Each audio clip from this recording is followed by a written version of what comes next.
This is Mike Stroup, and I'm Ron Kern, and we're the two photographers that are part of Two Photographers Works in Progress. And I thought it would be fun to just have a short, casual conversation about photography in general and what it means to us, and kind of why we're doing this project. The main reason I wanted to do the project was to try to get past what I see right now as a cheapening of photography because of the web, because of all of the file sharing, things such as Flickr and all those kinds of things, which are absolutely great things. There's more people showing work, and there's more people engaged with photography. But when that has happened, what's happened is so many people just click through images. You know, it's so easy to simply click through an image, and you don't ever actually take the time to sit back and read a photograph, look at a photograph, absorb a photograph. What's the artist trying to say? And so that was part of it with me, and then also all the iPhone thing, where people are taking small pictures with their iPhones and then using applications to kind of dress them up rather than actually engaging themselves in the art of photography. So I knew Mike has dedicated himself to photography since the 1980s, and I have since the late 1980s. And I just thought it would be interesting to do an exhibit and also a website to show people what we do, how we do it, and why we do it. And that's kind of what I wanted to talk about briefly tonight as I go on in a long-winded manner about, why we photograph and why have we photographed all these years, and maybe how that relates to the projects that we've both chosen to work on as part of this Two Photographers Works in Progress. Well, I think you're right about the use of, well, even going back to the use of digital.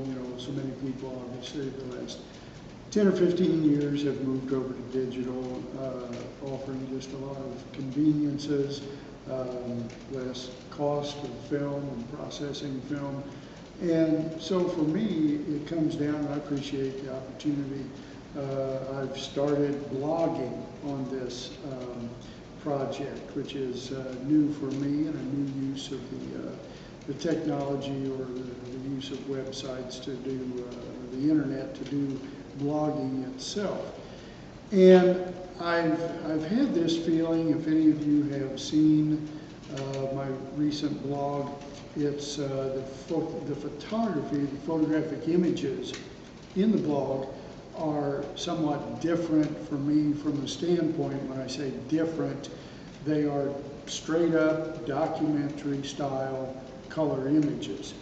And for the last few years, anyone who's familiar with the type and style of photography that I've done is quite different, and I will be adding some of that material also. But I've taken on this project for many years.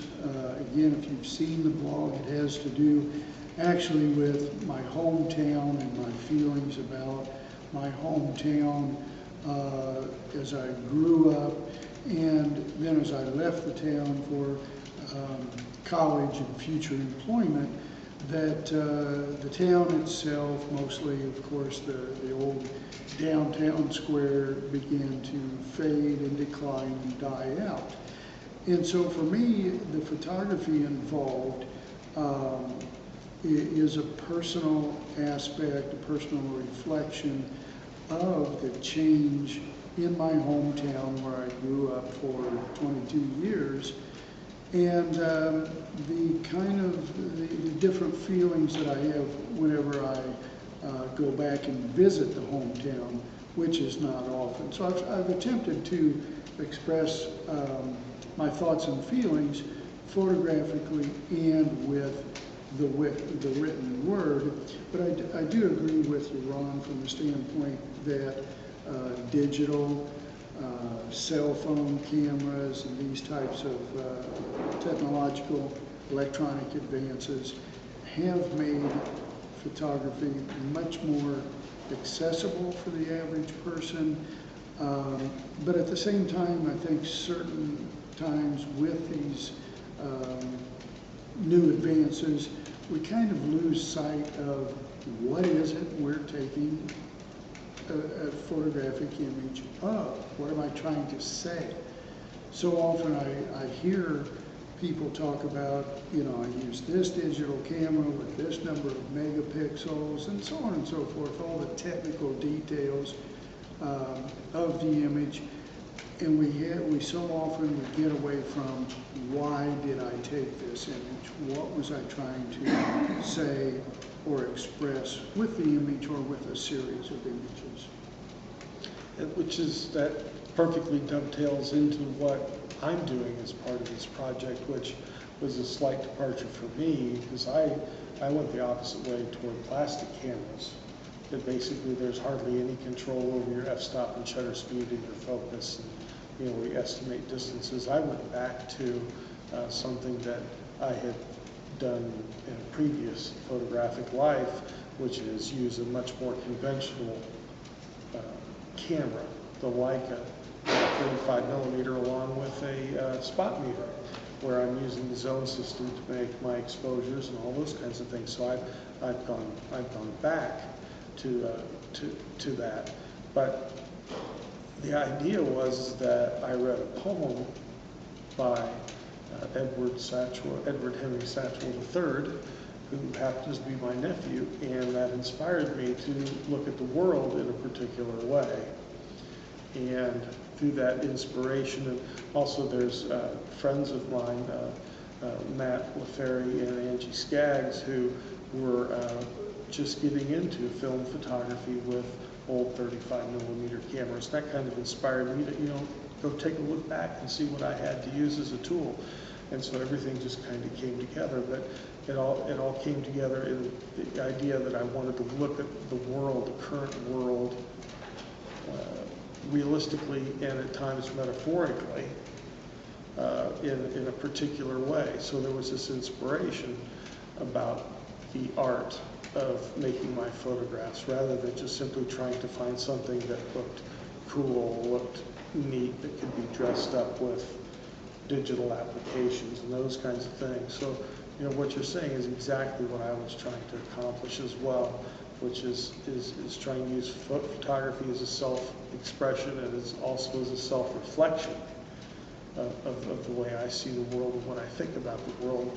And it does make me think about what goes on in the world, incredibly, because I've gotten out farther away from the city, and this also dovetails into your project a little bit, and I've seen things that in the state of this economy that really shocked me and motivated me to take particular photographs. I'll just mention one real quickly. It's a photograph of a business, and it's instead of having a sign, they've simply hand painted all the different hours they are open on every different day on the door. And I said, well, why are they open different hours of every day? Well, it's probably because they probably have some other job that they're doing, and they can only come in on certain days, and rather than pay a sign maker, if they couldn't afford that, they just got a simple can of white paint and painted it. And there was just something real metaphorical about what was going on. That kind of dovetails into what you're feeling about your hometown. And actually, let me, on the technical side, let me ask you a question. How do you feel about that? I think we both know a photographer who deals in the old process that's called wet plate photography. And I'm certain he has spent hours and hours learning the technique to produce those images, go out and shoot them, and the hours of the processing involved. At the same time, I think we both know a photographer who 95% perfection can reproduce that same look and feel and mood through Photoshop. See, I think all of those tools come down to what does the artist do to convey his vision to the viewer. And there's a place for both digital and both analog and antique photo processes. And it just, to me, it comes down to, is the vision complete? Is the photographer trying to say something? What's the body of his work? How dedicated is he to this thing? Rather than just producing, you know, a bazillion images. It's so easy to do with a digital camera with big mega gigabyte cards, you know. I mean, what is, I forget, I saw some silly number that there was some billions of images on Facebook already, something like 7 billion or 75 billion, I don't know what it was, but it was ridiculous. And see, so to me, it's like when an artist is using whatever medium he feels that he needs to use to express what he's trying to say, then more power to him. I mean, there's digital photographers doing fantastic things. But it's just sometimes so much of this is getting lost in all of the noise and all of the plethora of huge numbers of photographs that there are out there. So I'm not saying, I would never say film photography is the antique methods or wet printing in the darkroom is it. Of course I'm not going to say it because I don't do that anymore. I'm not kidding. But it comes down to what's the photographer doing with his art and how successful is he at self-expression and trying to tell his story. So that's kind of what I think about it. So, you know, more power to everybody. I mean, I can only imagine what Ansel Adams, and that's kind of a pat photographer to bring up. Can you imagine what he could be doing with Photoshop? Sure. I mean, he didn't need it either. So, but I mean, he might have looked at it. He could make his photographs better. Because I remember when he was making posters, he said the blacks are better than posters that I can get with the laser printing than I can get in the darkroom. So he was always looking forward to technology to see what he could do to be better. So never would ever think about crucifying digital just for the sake of digital. I think we only have about a minute left. Is there anything else you'd like to say? No, you're all done? All right, we'll do this again. This has been great fun. Okay. And it's a pleasure working with you on this project, and I look forward to the exhibit. All right? Thanks a lot. We'll see you guys next time.